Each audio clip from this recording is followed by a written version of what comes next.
ठंडागढ़ में दोनों गईल बारिश के इंतजार बा। अभी लेना पुल बनल बा बतियाई बेकार बा। काबा बड़ा गिनिया में काबा बागमती उफान मारे तो बकिया भी ललकारेली। दोनों मिलके गौआ में तहलकाई मचावेली। काबा बड़ा गिनिया में काबा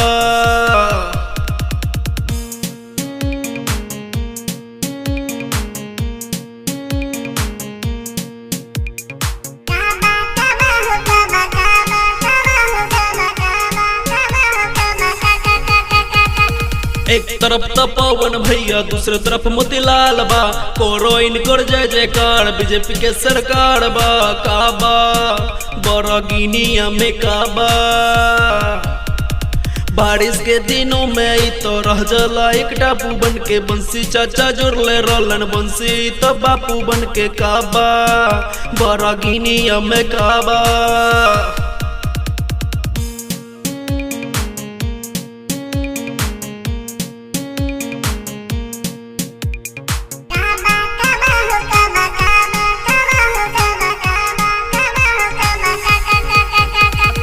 अब ताटे बाढ़ देखो सबके लाला कारबा। अभी लेना पुल बनल बा बतियाई बेकार बा। काबा बड़ा गिनिया में काबा गाँव के लोगवा हथवा रख के छतिया पर सुतला। आवेला बड़वड़ के घड़वा सब डूबेला। काबा बड़ा गिनिया में काबा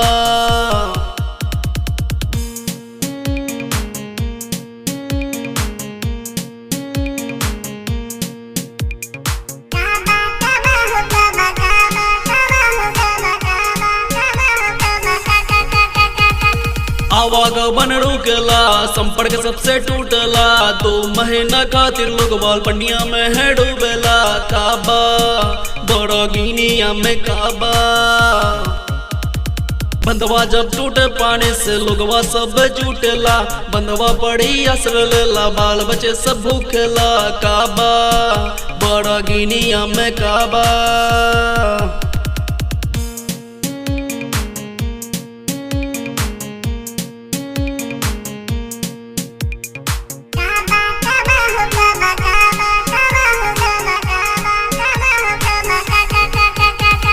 रोटी भरा अनाज देके नेता सब फोटो खिंचवाबे। प्लास्टिक के ही छत बना के सोशल मीडिया पर देखा बेकाबा बड़ा गिनिया में काबा अब ताटे बाढ़ तो देखो नाव के इंतजार बा।